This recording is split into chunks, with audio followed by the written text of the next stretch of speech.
The Indianapolis Colts are back from their bye week and preparing to take on the Tampa Bay Buccaneers. But there are still quite a few questions to answer before this season wraps up. What's going on with Jonathan Taylor and the ball carriers? And how are we going to divvy up those carries? What about Shaq Leonard? Will he be with the Colts in 2024? And what are the offseason plans for this Colts team? Let's talk about all of it. Welcome to the Horseshoe Huddle Podcast presented by Fan Nation on SI.com, part of the Fans First Sports Network. My name is Andrew Moore, and I'm joined here as always by my fellow writer and analyst at Horseshoe Huddle, Drake Wally. Drake, 7 games remaining in this Colts season, this Colts regular season. And realistically, they have a shot. If they can put things together, they have a shot to make a playoff push. So season's definitely not over. And I think Colts fans should really dig in and get excited about what this season could still become. Yeah, and hey, don't pack it in yet, Colts fans. I know that there's a lot of people that are really upset about Richardson, upset about overall injuries, maybe some losses that shouldn't have happened. We get it, but like 5-5, they're still in play. It's an up in the air, crazy enough, AFC right now. I mean, there's a lot of room for them to still get into the playoffs. So don't give up hope yet. And you got one hell of a play caller in Shane Steichen, and I'm excited to answer some of these questions. We've definitely got some good ones, and actually some of them are questions that I've been curious about myself, and we get to answer them. So I'm pretty pumped. Yeah, we do have a lot of really good questions this evening that you guys submitted over Twitter, Facebook, sending them directly to us. So it's going to be a lot of fun tonight. More laid back episode before we get into the meat and potatoes of this week's game on Wednesday night. So we're gonna dive right in, answer all of your questions tonight. We'll start out with the questions that you guys submitted to us before the show. Then we'll kind of go in order of any super chats that we get tonight with questions. We'll make sure to answer all of those, and then time permitting, we'll answer the other questions that you guys have before Monday Night Football tonight. Truett Trussler, our loyal listener, coming in hot with the super chat, and really appreciate Truett always being here. Definitely makes the episodes a lot more fun. He says 4 sacks, 10 games, sheesh. And I'm not sure who you're referring to. Is it Samson Ebukam possibly, or Kwity Paye? We'll have to see there who you're talking about. So hopefully you can elaborate for us. But Truett, thank you so much for the super sticker. Yeah, I'm really curious now, what you're talking about. So if you get a moment, throw it through it. Definitely throw it in there. Camden Roberts, what's up to you? Another loyal listener. We have Mark with us this evening saying hashtag Horseshoe Huddle 5-5 is a good spot. And holy cow, I think this is a new record for biggest super chat we have ever received in Horseshoe Huddle podcast history. Anthony Doe with a $100 super chat. Oh my goodness. My brother in Christ. Thank you so much for the super chat. Just Thanks, unbelievable. Anthony says, thank you all for the consistent content, my friends. Drake, appreciate the recent DM chats, my man. Much love to both you guys. Go Colts always. Anthony, I'm at a loss for words, to be honest, and if you watch our show regularly, that's hard to do because I tend to ramble on sometimes. But Anthony, you're a G, brother. You're an absolute saint. You're an absolute legend, the legend. I don't know if anyone is going to be able to top that. Thank you so much for all of your support, and Drake and I are appreciative that we can bring you some joy to talk about the Colts each and every week. That is just unbelievable. Thank you so much, Anthony. Really appreciate all of your support. NFL Nerd is right there with you, thinking whoa to Anthony as well. And hey, I don't think we're legends compared to you, brother. Thank you so much for all of your support. Logan Schmidt is in the house as well. Noah Compton, Stats Matt, where everybody is joining us here this evening. It's going to be a really fun episode. So if you haven't done so, please go follow us on all of our socials. Like Horseshoe Huddle on Facebook, follow at Colts on FN on X, and subscribe to the Horseshoe Huddle YouTube channel and hit that bell so you know when Drake and I go live every single Monday and Thursday night, or if there has to be a change up like this week, we'll be going live Wednesday night to preview Colts versus Bucks because of Thanksgiving on Thursday. So make sure you get all your notifications in there there. And if you can't catch us live, no worries. Apple, Spotify, Google, wherever you listen to podcasts, we're on there as well. So make sure you subscribe and leave us a 5-star review so we can reach other Colts fans just like you. So Drake, we've got a lot of questions tonight, so let's dive right in. I'm not going to waste anybody's time. We're here to talk about the Indianapolis Colts. So first question for our post-bye week Q&A comes to us from a good friend of ours, Taryn. Taryn says, what do you think the running back share is going to look like moving forward with JT taking over the majority of the touches in the last few weeks? And I'll let you go first on this one, Drake. What do you think? How do you think the running back carries are going to be divvied up here moving forward? Obviously, Jonathan Taylor is back in the swing of things, but Zach Moss still fifth in the league in rushing. Yeah, and it's really interesting because I know the past few games Zach Moss's usage has kind of fallen off, the momentum that it was, and then it fell off a cliff entirely against the Patriots. I think, if I'm not mistaken, let me have it here. I think he had 1 carry for 2 yards. So I mean that's really different than what you were seeing earlier, even when Taylor first got in. But look, man, I think it was just a game plan thing. I don't think that Steichen wanted to screw up anything that was happening in that game. He fully understood. Look, we're running into a wall, but man, the Patriots, they're like running into a bulldozer. So we just need to keep doing what we're doing. Don't switch up Taylor. He's not having the best game, but no one is. We just need to get the hell out of here with a win. I think that's a big reason why. And no one's really mentioned that, but I think that's why you didn't really see a lot of Moss. But I don't think he's out of this offense yet. I just think that Taylor is back to full speed. I think that you paid the guy the money, get him out there, give him as many touches as he can get. And Zach Moss is still going to be a very solid complementary piece, but I don't think you've seen the last of Moss. I do think he's done with the Colts after this season. I don't think they're going to re-sign him, but I also think that that's great for him. He's played his way into a starting position elsewhere, and the guy he's shown he can take the rock 30 times and still get over 100 yards and lead your team to a win. Yeah, I agree. I think it's just time for Jonathan Taylor's back. And when you pay a running back $14 million a year, he's going to be your bell cow. So with Jonathan Taylor back in the fold, getting back to full speed and looking like his normal self again, I think Jonathan Taylor, that's who you're going to have as the starter. But I don't think, like you said, Drake, I don't think Zach Moss is going to be out of this offense completely. If I had to guess, I think moving on, it would probably be a 70-30 split, maybe 65-35 split. There might be games where Zach Moss does out-snap Jonathan Taylor. There might be times like what happened against the Patriots where Jonathan Taylor takes almost all the carries. But I think it'll even out to probably about a 65-35, 70-30 split because there will be times where Zach Moss does have the hot hand. A lot of times they will go with the hot hand. So it'll be interesting to see. But with Jonathan Taylor back in the fold, he's going to be the bell cow. And I think we're going to see Jonathan Taylor carry this rushing attack for the majority of the season. Let's move on to our next question from the GOAT, Logan Schmidt. This one, had to throw this one in early because it's a fantastic question. This question's for Drake. Drake, how many Moscow mules will it take for you to take your shirt off on the show? From the great Logan Schmidt himself. Oh man, on the show. I mean, like just in general, maybe one. It's nice to air out the pores every now and again, but on the show, will it take a Colts Super Bowl victory for you? You know what? If that happened, I would drink many, many mules, and I would probably take my shirt off and probably have a Colts horseshoe painted on me like a stereotypical fan. So, but it'd take a lot. Listen, guys, if the Colts, if or when the Colts win the Super Bowl, Drake and I will likely be live from the moment the clock strikes 0 till probably 5 or 6 in the morning, to be honest with you. It'll just be a straight party all night and long. It'll be okay to party because that's great. It'll be fantastic, and you guys all better be here live for when that happens. But we'll have to see. We'll have to see what happens if that does take place here. Let's get another question in. This one from Colts fan Cole. We got to meet Colts fan Cole at the meetup this summer during training camp. It was really awesome to meet you, buddy.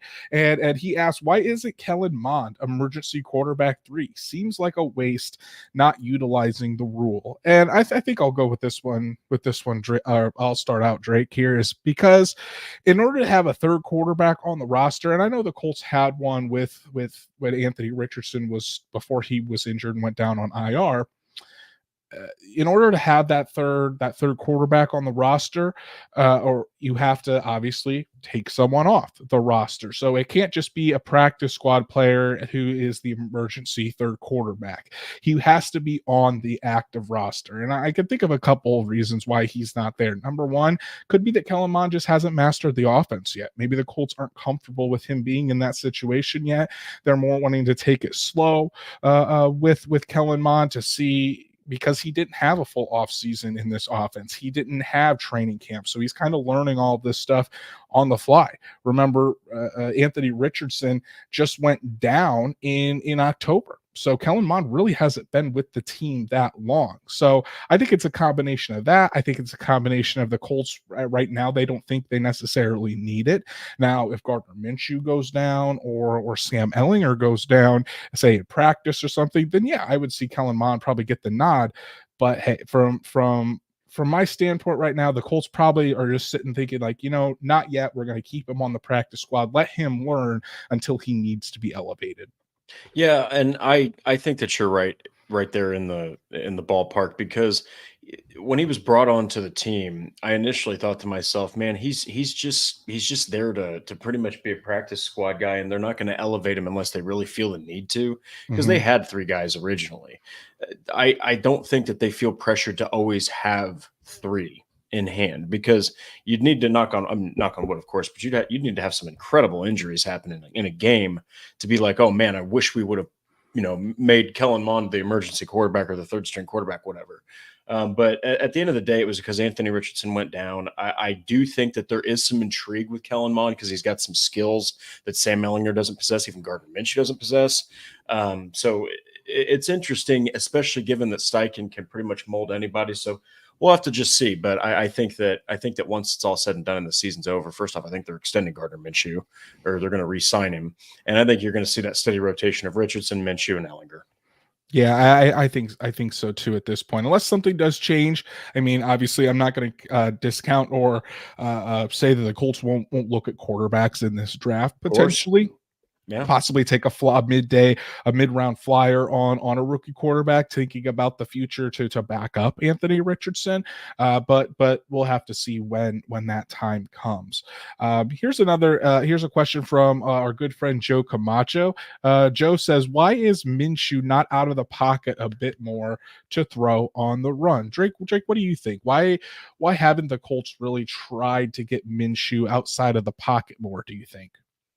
That's actually a question that you wouldn't even think about, because he does have some mobility. He's more mobile than just a more standard pocket passer like Mac Jones.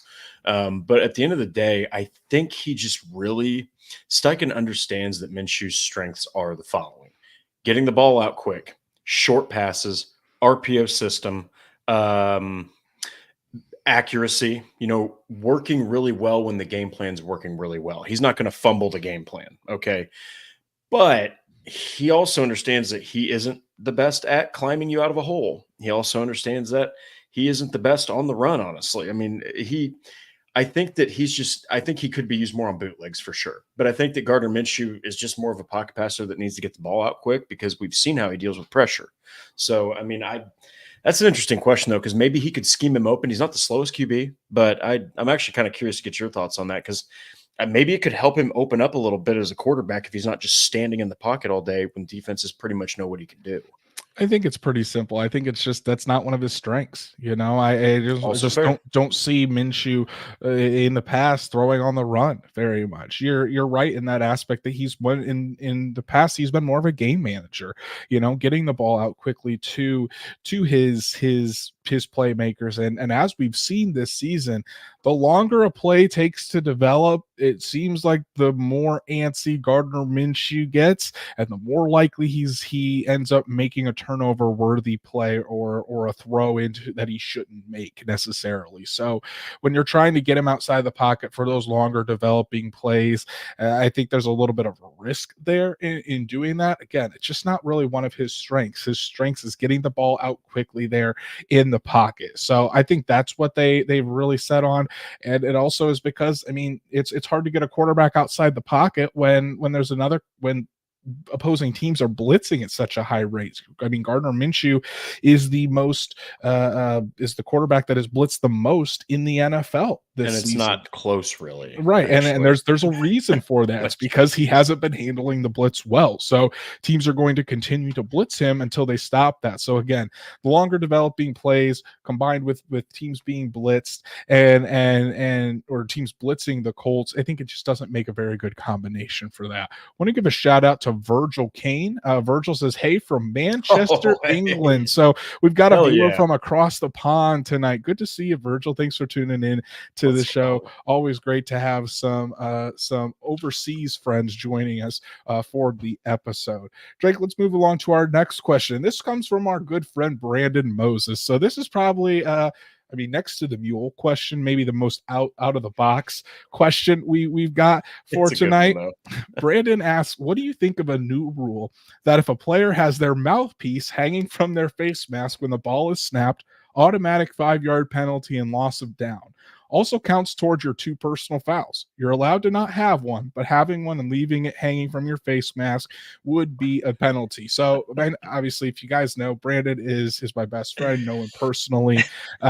So this is one of his pet peeves, and it's been his pet peeve for a long time. Honestly, I think that it's Brandon. As Stats Matt says, this question is dumb. OCD is too high with that guy. Hilarious. And Stats Matt can say that about Brandon because he's been with us from the beginning. So I think it's because, if that is a penalty, players just won't wear mouthpieces. And if you know the NFL, they're not going to put in rules to encourage or incentivize not having equipment or to not have something that's supposed to be there for safety. So yes, it's a little counterintuitive to have a mouthpiece hanging from your helmet if you're not going to wear it or it's not going to be in your mouth. But I don't think there's ever going to be a rule against just having a mouthpiece hanging there. What do you think, Drake? Yeah, I love the question. It's like what in the hell happened before thinking that up? Like, what prompted that question is my first thought. That's awesome, though. I think that if I was especially a freaking receiver, because like the offensive lineman and defensive line, they're still pretty close. I mean, they're all obviously massive, but they're not like running and like cracking into each other. You know what I mean? Like they're from the point of attack, they're just like kind of bumping. But like, man, if I was a receiver, some of those guys, I agree. It's kind of weird because it's like, why aren't you wearing your mouthpiece? You could take a really nasty hit unintentionally and lose a tooth. Like it can happen. So, but I share Brandon's like, it does irk me a little bit when I see that too, but unfortunately I don't think the NFL gives a damn. They're not gonna no. And listen, I mean, you're talking to the guy right here that every time he sees Steph Curry with his mouthpiece out, it irks me. It irks me seeing Caleb Williams even have his mouthpiece just chewing on it during the middle of a play. Absolutely cannot stand that. But hey, I don't think there's ever going to be a penalty against it. Let's go to our next question. This one from Sarah, our loyal listener. Sarah, don't know if she's in here live tonight, but we do appreciate all of your support. Sarah asks, what do you think the Colts do in the offseason as far as receiver and corner? And I think this is a really good question because it can go a bunch of different ways. And Drake, I don't know. I think we might even have differing opinions on this, depending on what you have to say. I'm going to let you go first. What do you think the Colts are end up doing this offseason at wide receiver and at cornerback? Oh man. I think they're good at cornerback in the draft. I think they got their guys. I think that Darius Rush just didn't work out, and it's really because of Jalen Jones. So I think that they got Juju Brents, Jalen Jones. I think if they take a corner in the draft, it's super late.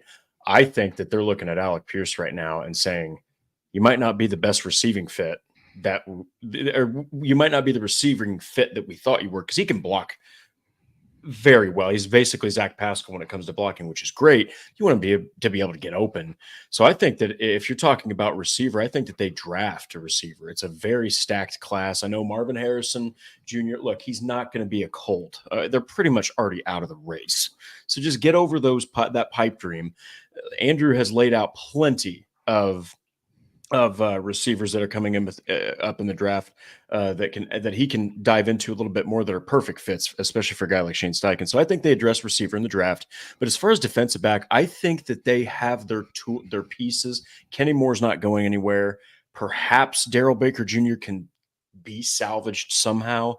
But man, I think they're going to pick up a free agent. I think they're going to get somebody that's maybe a little bit more high dollar, not super high dollar because Ballard has his limits, but I think that they're willing to maybe do something like they did with Stephon Gilmore, but maybe a little bit of a younger player, like a 27, 28-year-old guy coming off of his rookie contract, didn't work elsewhere. Maybe he still has a high ceiling. They pay him, bring him here because I don't think they're that far off, man. They've got Juju Brents and Jalen Jones when they're both playing on the high level. Juju Brents can cover a lot of people, be very physical, and Jalen Jones is just a pit bull. So I think that's how they approach those positions. So we do agree because in my opinion, cornerback is not going to be one of their top needs. Do they need depth, especially long term? Right? Do they need depth at corner? Absolutely, they do. But when you're looking at the guys that are playing right now, or let's take a look at how they've played this season. Kenny Moore looks like he's back to Pro Bowl form. I'd honestly be shocked if the Colts don't end up extending Kenny Moore long term. When Juju Brents has been in there, Juju Brents has looked really, really good. A solid outside cornerback option that could possibly be your number one outside corner in the future. And Jalen Jones, man, just talking about this kid, a 7th round pick, wasn't even a lock to make the team. Now he's out there putting in meaningful snaps, and if you look at certain metrics, Jalen Jones is hardly allowing any separation. I think in terms of the Colts cornerbacks this year, him and Kenny Moore are 1 and 2 in as far as not allowing, or the least amount of yards of separation allowed out of any of the cornerbacks. Just absolutely insane. Jalen Jones may eventually be one of the best draft picks that Chris Ballard has ever made with the Indianapolis Colts, which is wild. So you talk about that. Now, do I think that they could add depth in free agency? Yeah, absolutely, I do. You can never have enough cornerbacks, and it's the Colts are always going to be looking at defensive back in the draft as well. Maybe in the mid to later rounds. It just kind of depends how the board falls. But I really think the focus is going to be on wide receiver. And there are so many names. I mean, Marvin Harrison Jr. is a top 3 pick. I don't think that's going to happen, unfortunately. Nope. But you look at guys like Malik Neighbors from LSU, who is setting records down there in Baton Rouge. Fantastic player, would be a perfect fit as the Z wide receiver, the position that Alec Pierce plays. Great route running, has that deep ability. I think he's averaging almost 20 yards per catch. Would be a fantastic addition. Rome Odunze, if you haven't watched Washington this season, I would encourage you to do so because Rome Odunze is making plays every single game. Keon Coleman is also out there, but Keon Coleman, I think, is more of an X wide receiver fit, kind of the position that Michael Pittman Jr. plays. While he makes fantastic plays, he's more of that possession type wide receiver. So if I'm looking at those Z wide receiver types, like the Marvin Harrison Jr., that won't happen, but those guys like Malik Neighbors, Rome Odunze, I think the Colts are going to be in the wide receiver market early. And don't discount Brock Bowers either. If Brock Bowers tends to falls just a little bit in the draft, I don't know.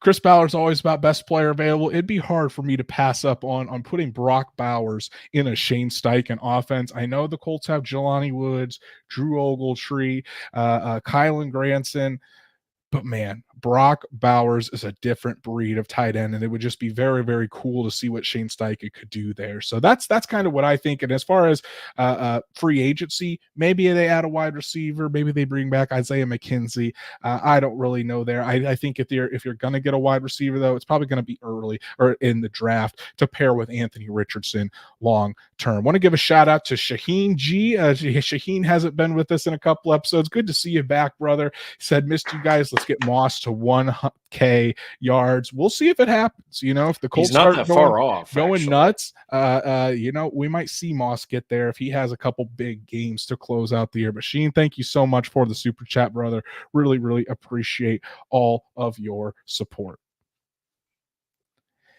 All right, let's move along to our next question here, Drake. This one, another one from Joe Camacho. And this one is about the Week 18 matchup with CJ Stroud. He's asking, how do the Colts get pressure on CJ Stroud in Week 18? So I think if just like how the Colts did at the very beginning of the season, I mean, it's that pressure right up the middle. So CJ Stroud can't step into his throws, make him uncomfortable in that pocket. And we've seen that when he gets that pressure right up the middle, that's when he tends to struggle. I mean, CJ Stroud has looked phenomenal all year, but again, when he doesn't have time to make those throws, that's when he still does tend to struggle a little bit. So I think it's going to be up the middle. DeForest Buckner, Grover Stewart will be back by then. You'd still like to see Kwity Paye and Samson Ebukam get back. Maybe Kwity Paye gets back to how he was to start the season. But I think for me, it's going to be right there up the middle, getting in CJ Stroud's face. What do you think? Yeah, and I agree 100% because if you look at their, if you look at on Pro Football Focus, which look, man, we have to say this constantly. It's not the Bible, but it is an incredible reference, especially with blocking and the O line. Right now, Laramie Tunsil, obviously, he struggled with some injuries, but he's the top blocker, but he's on the outside. Now, they're a little bit more soft on the inside with guys like Shaq Mason, with guys like Jarrett Patterson there. They don't have the best blocking efficiency, especially in the passing game. And I think the running game is a little bit more kind of like pedestrian. So, dare I say this, Houston's offensive line is basically average. Okay. It's just CJ Stroud is just not playing at all like a rookie. That's the thing. Okay. He's getting the ball out quickly. He's hitting his receivers. He's throwing it into donut hole sized areas where only his receivers can get it. So I think that you're right. If they can get guys like Stewart, guys like, I dare say, Taven Bryan, who actually put pressure on Stroud the first time, guys like DeForest Buckner, if they can bust that middle and force guys like Laramie Tunsil to have to work harder, guys on the outside, if you can get to CJ Stroud, I'd say 5 times. If you can sack that dude 5 times or at least get 6, 7, 8 pressures on him, you can force him to make some mistakes. And honestly, with how hot he's played, that's about the only way you're going to beat him at this point. And don't forget Hurricane Dio, 9.5 sacks, 9.5 sacks in his last 14 games. The Hurricane is certainly coming on. And I think CJ Stroud is going to have some issues with that one as well. Let's go to our next question here, Drake. This one is from, it's either Celtic of 300. They ask, heading into next season, this one's this one is a really good question as well. Heading into next season, do you expect Chris Ballard to be more active during free agency when it comes to adding external talent? Drake, what do you think? First off, that is also known as Anthony Doe. That is Anthony Doe? That's just his Twitter handle. Anthony Celtic of Doe. 300. You know he's what? Everywhere. He is everywhere. And if I would have known that, I would have gave him a shout out. Everyone, I mean, for Anthony Doe coming out here with absolute fire, giving us the $100 super chat, go ahead and go follow him at Celtic _of 300. Go give him a follow. That man absolutely deserves it. But go ahead, Drake. What do you think? Do you think Chris Ballard is more active this year in free agency? Why or why not? I think he is, weirdly enough, and I think it's going to be for. Look, man, I don't think Isaiah McKenzie returns, so I think you might see him later on, maybe a cheaper free agent at wide receiver. But I think that he's going to sign a cornerback. He might even sign a linebacker just for depth. I mean, Grant Stewart's played well, but I do think that they still need some depth at linebacker. I think that he's going to be more active because he realizes, look, this is Richardson's real first go. You know, this is his job is still on the line, even though it's kind of a throwaway season. It's still on the line. And I think that he needs to give Shane Steichen, and if Bradley's back or not, give him the best possible start to all this for him. Like, you spend the money, don't overspend, but spend the money, help your defense, because your secondary still on paper and by stats stinks. Okay. Like they've Kenny Moore played like a god of football against the Panthers.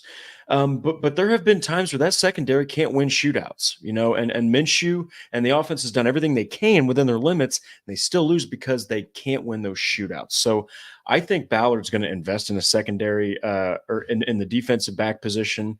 Like I said, a little later, he might get a linebacker for depth. And I think that he might get a wide receiver for depth. But he realizes, man, Richardson, this is really his first full go, and they're really putting a lot behind him after this surgery. So give him the best damn team possible, man.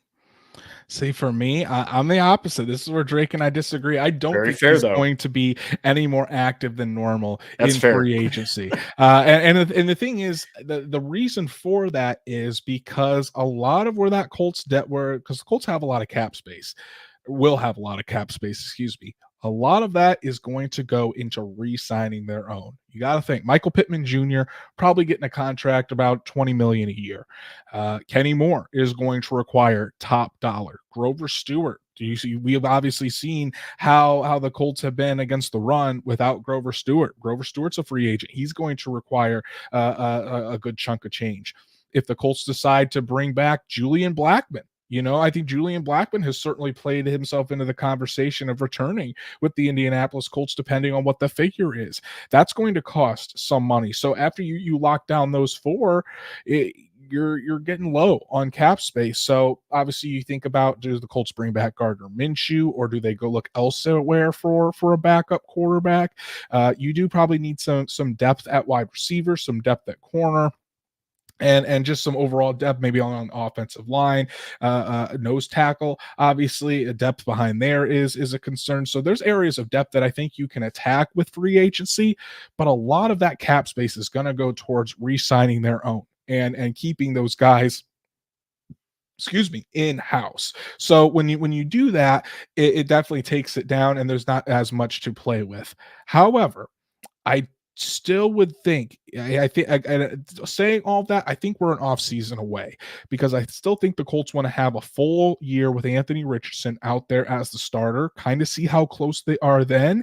And then maybe, because he's still on the rookie deal, do you go out there in the off season before 2025 and try to make those moves to get those couple pieces that you think might put you over the hump? That's when I think you might see him be a little bit more aggressive, when the Colts are closer. But I think this offseason is really going to be about re-signing your own core pieces that are going to be with this team and help this team long term, and then kind of using free agency more as instead of filling certain holes, maybe just bolstering up the roster on the back end, and then you'll see some bigger impact players in the draft. That's at least how I think it's going to go. Watch Chris Ballard go on a spending spree and completely prove me wrong here, but we'll have to see. Our third question from Joe Camacho tonight says, how can Minshew avoid getting his passes swatted by the defensive line? And Joe, I think this is a simple answer. Don't stare down your wide receivers. Gardner Minshew has had a propensity for staring down his wide receivers. And when they do that, defensive linemen, they have eyes. They can see if you're locked onto a receiver.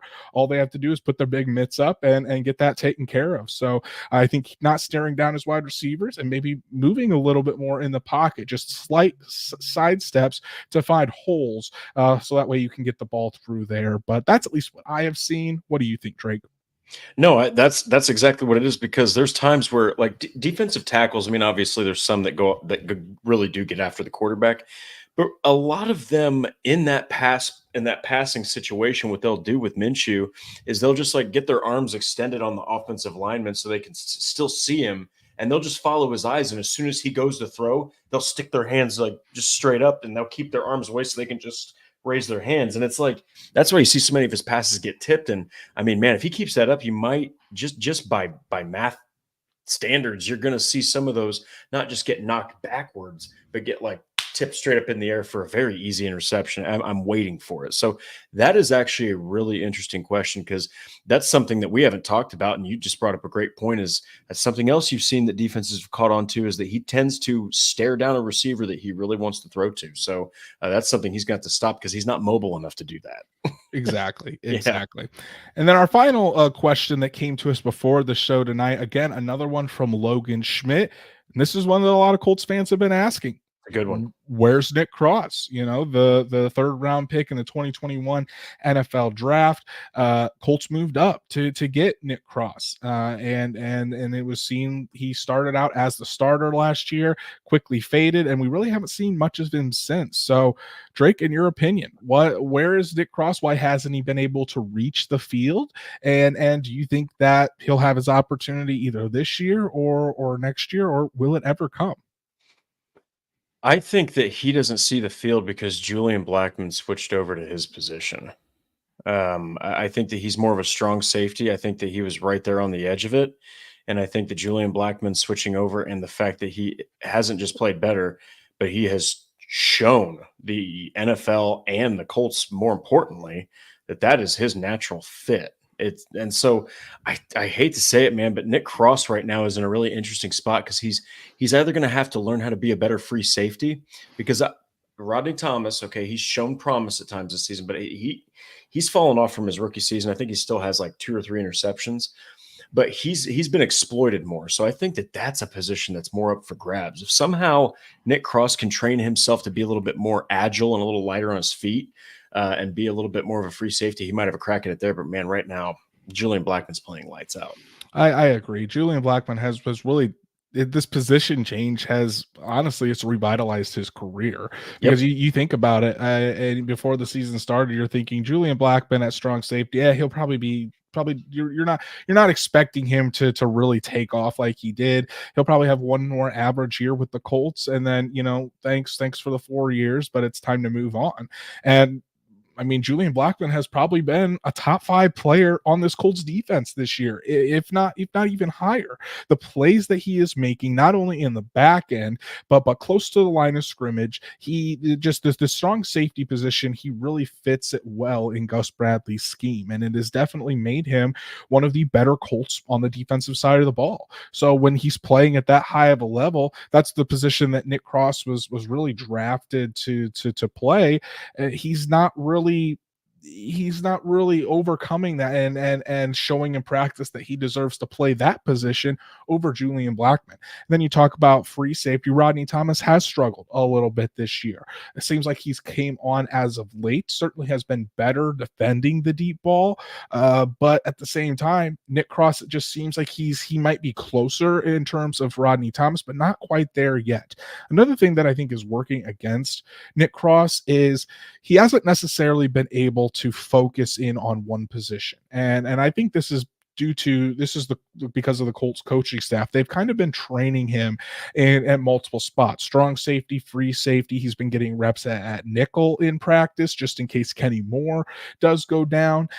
So he's been getting different reps all over the place. So maybe it's a case of where he's focusing on too many positions and trying to learn too many things rather than focusing in on one position and getting really, really good at that. I don't know if that necessarily plays a role. That's just my personal opinion on what that could be, but I still have faith in Nick Cross. Still think he is an incredible athlete and has great potential. Again, I think the kid is only 21, maybe 22 years old, so he is still very, very young in his football career. So I'm not going to close the book on Nick Cross, especially if Julian Blackman is not back with this team in 2024. Then it's Nick Cross's opportunity. It's his time to shine, and he better either make the best of his opportunity or it's going to end up being a wasted pick, and he's not going to be with the Colts for very long. So those were all the questions that we received before the episode, and we have received a couple during the episode here. So if you guys still have questions that you would like answered, go ahead and throw them in the chat. We're going to start out with Mark's question here. We'll throw it up on the screen. Mark asked, what will it take to see Sam out there? He has to be more mobile than Gardner Minshew. And to be honest, Drake, I don't think we see Gardner Minshew or Sam Ehlinger out there instead of Gardner Minshew because simple reason, we already saw Sam Ehlinger out there. And even though Shane Steichen wasn't the coach then, he watched the film from last year. We've seen what Sam Ehlinger is, and it's not great, and so far Gardner Minshew has been able to keep this Colts team at 500. So regardless of what Gardner Minshew has looked like or hasn't looked like, it's still been better than what Sam Ehlinger looked like last year. So in my opinion, Gardner Minshew, the veteran, is what this team needs right now. And I don't think Sam Ehlinger is going to do anything better than what Gardner Minshew has done so far. What do you think? Yeah, and first off, thanks for the question, Mark. Really appreciate the you engaging in this episode with us. Um, I don't even think it's the Patriots game. I don't think it's the Washington Commanders game last season. I think it's the game that finished the season that really made me understand who Sam Ehlinger was as a quarterback. Look, man, Belichick destroys rookie or sophomore QBs. He just does it. It's historical. Washington, Ron Rivera, great defensive mind, phenomenal defensive mind. He can get anybody any given Sunday. The Texans, though, last season were coached by Lovie Smith. He was not good. They were not good. They stunk on defense, even with guys like Jalen Petrie and a young secondary that's very capable. Stingley, that's right, Derek Stingley. They had some great guys out there, but they were in the rookie seasons. That was a team that just wasn't good. He still went out there through 2 interceptions. The thing about Ehlinger is he is more mobile than Minshew, but he, believe it or not, doesn't even have the arm I think Minshew does, which Minshew doesn't have the greatest arm. Ehlinger is way more erratic. He makes some very crazy throws sometimes. Sometimes he'll do what I like to call Carson Wentzing it a bit too much. He'll just go out there and just say, hey, we almost saw Carson Wentz this weekend there in LA when Matt Stafford took that big hit. Man. I was thinking, are we going to see Carson Wentz already? But he would have probably won the game because he rolled his ankles against the Rams last time he played them with us. But look, at the end of the day, Sam Ehlinger, I think that he's a phenomenal teammate. I think he's a great guy to help you prep. I think, though, Mark, and this is just honesty, if he's in the game for you, you're in a bad way at quarterback. And look at last season. The team was in the worst way I've ever seen them at quarterback. So I think he's a great teammate, though, and he's probably going to stay on the roster for a while, at least at that practice squad QB3 level. Exactly. Our last question here is from loyal listener Camden Roberts. Camden, thanks so much, buddy. Camden asked, what if we moved Josh Downs to wide receiver too? And I think this is an interesting question that does require a little bit of an explanation. So I think a lot of us we live in the kind of like the Madden era and we talk about wide receiver 1, wide receiver 2, wide receiver 3, and you see like on the Madden depth chart there's like 1, 2, 3. In the NFL, teams don't really think like that. They think in terms of the position. So and I think I feel like I've talked about this before, but hey, why not? In case you haven't heard. So the NFL and just football teams in general, college, wherever, they go by the positions of the wide receiver. There's an X wide receiver position that's generally split out wide. Usually the only wide receiver on that side of the field in a 3-by-1 or a 2-by-1 formation. That's typically your possession wide receiver, like a Michael Pittman Jr. guy that is going to be more physical, a guy that maybe on like a third and 8, you need those tough yardage, you throw it to your possession type of wide receiver. Think of Michael Pittman, think of Reggie Wayne. Reggie Wayne was the X wide receiver for the Colts for all of those years. That's the X. The Z wide receiver on the other side, that's your Alec Pierce, your Marvin Harrison's, a guy that is really has good speed, can win deep as well as can win short. Typically a really good route runner. That's your kind of your Z, your other wide receiver. Then you have your slot wide receiver, your slot guy. It can be changed depending on the offense. Some people, if you're talking about tight ends, it can be like an F or a Y. It just kind of depends on the lingo. As far as your some even call it a W wide receiver, but it's in a nutshell your slot guy. And that's where Josh Downs really feasts. He is more of the slot wide receiver. In Shane Steichen's offense, he's their quick win wide receiver, the guy that can win against one-on-one coverage right at the snap. Doesn't take long for him to get open, and if you need to throw that ball quickly out to that wide receiver, typically it's going to be Josh Downs. So there isn't really a hierarchy of wide receivers. If you want to tell of who the hierarchy is, basically you can go by targets. You can go by targets and who is receiving the lion's share of those targets and those opportunities. Obviously, Michael Pittman Jr. is the Colts' top wide receiver. He receives the most targets, receives the most opportunities, and when the Colts need to go to a wide receiver in a pinch, it's typically number 11. So, but looking at the other targets, you could say that Josh Downs has theoretically gotten into that wide receiver 2 role, because he's received those targets and he's second on the team in that category. Seems like doesn't matter if it's Anthony Richardson or Gardner Minshew. When they need a quick win, they go to Josh Downs, and I think he's asserted himself as that quote unquote number 2 in this offense behind Michael Pittman Jr. So again, long rant to say that I think Josh Downs is really already there, but that's kind of the explanation behind that and why there isn't necessarily a 1, a 2, or 3.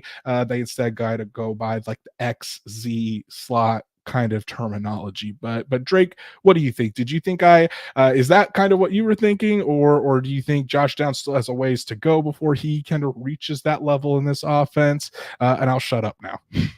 No, that was a beautiful way to explain it, because that a lot of people kind of get caught up in that.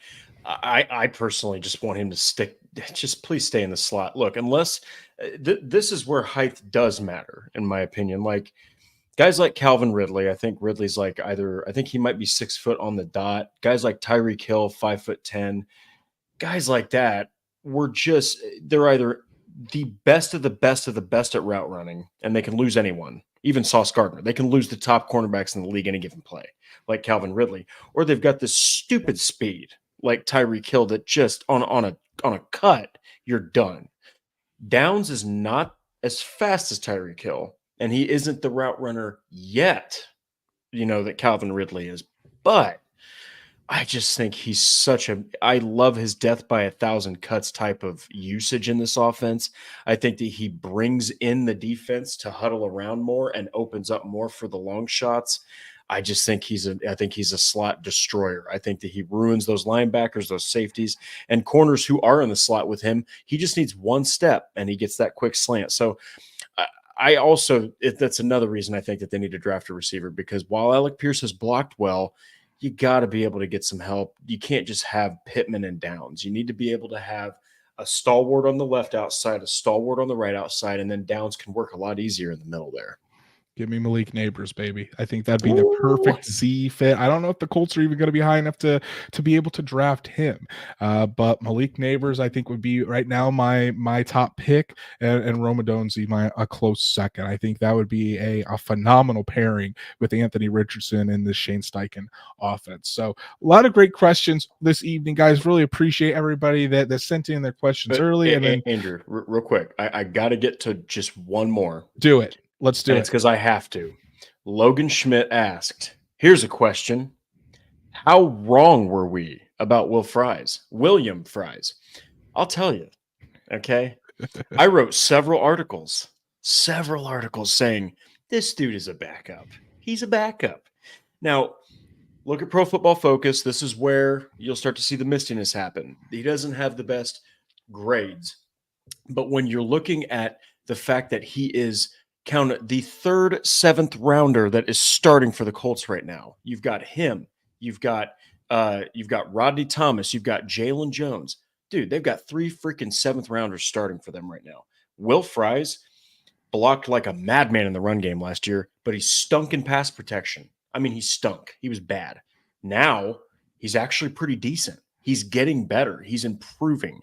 He's filling that right guard role, honestly, kind of similar to the way Mark Lewinsky did, because once Glow went to New York, he was not the same lineman when you have Ryan Kelly to your left and when you have Braden Smith to your right. It's not the same. So I think Will Fries on his own, maybe we're talking about a different story here, but I was totally wrong. In this offense, he's really starting to put together good performances. He's becoming solid on the offensive line, and he's making me look like a freaking idiot when I go back and cry reading my old articles saying that they need to sign Gabe Davis, or Gabe Jackson. They need to sign all these guys, Dalton Reisner. So props to Will Fries. Seriously, great job this season. Logan, I apologize, buddy. I did not even see that question in the chat. That's on me. That's on me. So good on you, Drake, for catching that. Logan, hopefully you don't smite me. I do apologize. But yeah, I mean, Will Fries certainly has been a fantastic third year for Will Fries, you know. And this is, I mean, when I was doing my research way back when Will Fries was drafted by the Indianapolis Colts, both with my research and with Zach Hicks had did an interview with Will Fries back then as well for Horseshoe Huddle. I mean, everything that we found out and just talking to him was this kid eats, sleeps, and breathes football. I mean, this kid would study up and just has an incredible work ethic, and he has used that to go from a 7th round pick to a guy that has started every single game this season at right guard for the Indianapolis Colts. And really, you don't really mention his name much as being a weak link for this unit. So credit to Will Fries and his hard work to get to that point.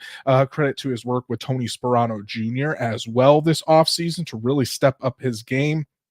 Will Fries has became a more than serviceable starting right guard in the NFL, and give him his flowers for sure. So I don't think I'm going to go real quick. It looks like we do have some more questions here coming in late. So let me see here from NFL Nerd with the super chat. Thank you so much. And NFL Nerd is asking, what are you seeing on tape for Alec Pierce? And this is a great question because a lot of people, a lot of the stat watchers out there, you look and you see since Alec Pierce hasn't really done much, that the Colts should just get rid of him. And I think a lot of that's not necessarily true. Number one, I think a big reason why Alec Pierce hasn't seen the season that I think Colts fans would like him to see is because when Anthony Richardson went down, Gardner Minshew's skill set just does not match that of Alec Pierce. Alec Pierce is a guy that you throw the football deep down the field. He might not get the most targets, but when he does get those targets, they're going to lead to bigger plays. And we started to see that. We started to see that against the Rams, where Anthony Richardson was being able to throw it down the field to Alec Pierce. We've seen it a couple times this year already, where Alec Pierce has caught those deep balls, and I think the Colts have tried to get him more involved. It's just not his skill set doesn't match up with what Gardner Minshew has not only been asked to do, but what Gardner Minshew can do for this offense. So I think that's number one. The number two, the tape is showing that Alec Pierce is getting opened a lot more than you think. Alec Pierce is being used sometimes as a decoy for this defense, or it's because the read isn't on his side of the field to start, and either Minshew doesn't see him, or he tucks it and runs, or starts to get frazzled in the pocket before he has a chance to get it to Alec Pierce. So Alec Pierce is open a lot more than you think he would be. He's just not getting those targets. And I know that I think the Colts should try to maybe do a better job of making Alec Pierce the primary read on some of those. And I think Gardner Minshew also needs to do a better job of just trusting to throw it up there and trusting that Alec Pierce is going to go up, use his volleyball background and his basketball background, and to go make a play on a deep ball. So I'm not out on Alec Pierce yet. I just think saying like Malik Neighbors or Rome Odunze, I know I've been mentioning those guys a lot. I just think they would fit the Z role a little bit better. Maybe they're more well-rounded wide receivers than Alec Pierce. But to say that Alec Pierce is a scrub, I just don't believe that. Yeah, and clearly I don't, because he is in my background.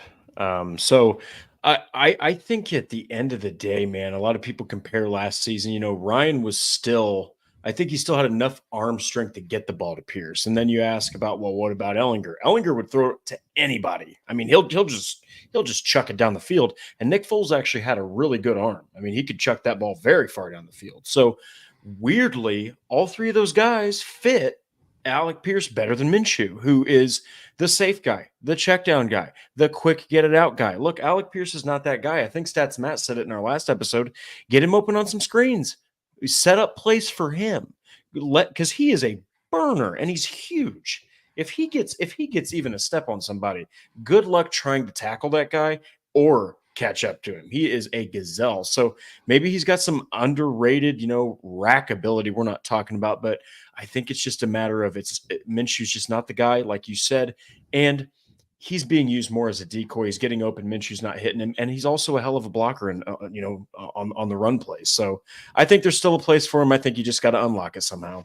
I do too. Really appreciate the super chat, the question, NFL nerd. It was a fun one to talk about, and yeah, I think Alec Pierce should get a little bit more patience and a little bit more love from the fan base. Logan Schmidt already put out a meme of me on Twitter saying that I hate him and I'm not going to answer his questions. So here will come the barrage of fans coming at me. Logan's the GOAT, man. I love it. It was hilarious. So props to you, Logan. I definitely deserve that. And then we have another he is quick. Another super chat this time from the third host of the show, Stats Matt say, not a question, but isn't it nice with no turmoil? And yes, I think it is nice that we don't have to talk about, there's guys that are injured, but that happens at any time in the NFL season, but it is kind of nice just to focus on the Colts trying to push and possibly taking the season that seemed lost after Richardson went down, possibly doing the impossible as Shane Steichen tries to will this team to a playoff berth. It is fun talking about what's actually going on the football field. Yeah, and real quick, I think that at the end of the day, man, around this time last year, we were talking about people being fired. We were talking about quarterbacks being rotated. We were talking about former players that had no experience coaching getting hired. So it was a wild season last year. So it's very nice to just relax, honestly. But real quick, Tony Vibber, I think you joined in just at the last second. I don't think we've heard anything on those timelines. I think we've just heard that they're recovering as they should, and we'll see, which is our Shane Steichen's two favorite words when you ask about an injury update. Yeah, we'll get more on it probably when the Colts start practicing this week. See if Ogletree or Juju come back. Steichen didn't mention any of it today. Coming back from the bye in his short little presser. But Juju Brents, Drew Ogletree, Josh Downs, Ryan Kelly, all names to keep an eye on, and we'll keep you updated on Wednesday night. We'll try to give you as much information as we have heard on their situation. But hey, I would think that maybe there's a good chance we see Juju Brents back this week, as Stats Matt reads my mind. He says my guess is Juju is back once again. We'll just have to see what we do. So 56 minutes in, we've got one more thing to talk about before we end tonight. So really appreciate all of your questions, guys. And this makes these type of episodes so much fun, as we can talk about a whole bunch of different topics. So we only have one more thing to cover on the latest Colts news and rumors tonight, and that was we did receive some news about Jelani Woods, and unfortunately not great news. So Shane Steichen said that while Jelani Woods was rehabbing his injured hamstring to get back for the Colts, he had a setback with the other hamstring. So and while Shane Steichen didn't say that it was season ending, he said he didn't know at this time. Drake, my gut feeling is I don't think we see Jelani Woods this season. I mean, with 7 games left, he could possibly try to come back, but after missing all season and being out for almost 4 months now, it's not like he's just going to come back and be the number 1 tight end and be a big part of this offense. It's going to take a ramp up period for Jelani Woods, not only to get the hamstring healed, but then he's got to practice and kind of ramp up, get back into shape. And after that, then he's got to ramp up, getting back into the flow of the game, back into the offense. So in my opinion, it doesn't seem like it's going to be a return for Jelani Woods, and unfortunately his sophomore campaign is going to go by without him ever seeing the field. Yeah, and look, at the end of the day, I think that given that you wanted to see him with Richardson, given that there's so many freaking injuries on this team, they're 5-5 without him. Okay. And now it's his other hamstring. Man, they need to shut him down for the season. I said that we would get the answer on Jelani Woods during the bye week. Well, we have. I think they need to rest him, because holy crap, if you trot him out there, okay, both of his hamstrings are still recovering. All right. And he's a big man that relies a lot on explosion when he's cutting those routes and when he's jumping for those balls. So shut him down. get him back to square one, get both of his hamstrings, for the love of God, back to 100%. Don't risk it. Just shut him down. Just do it.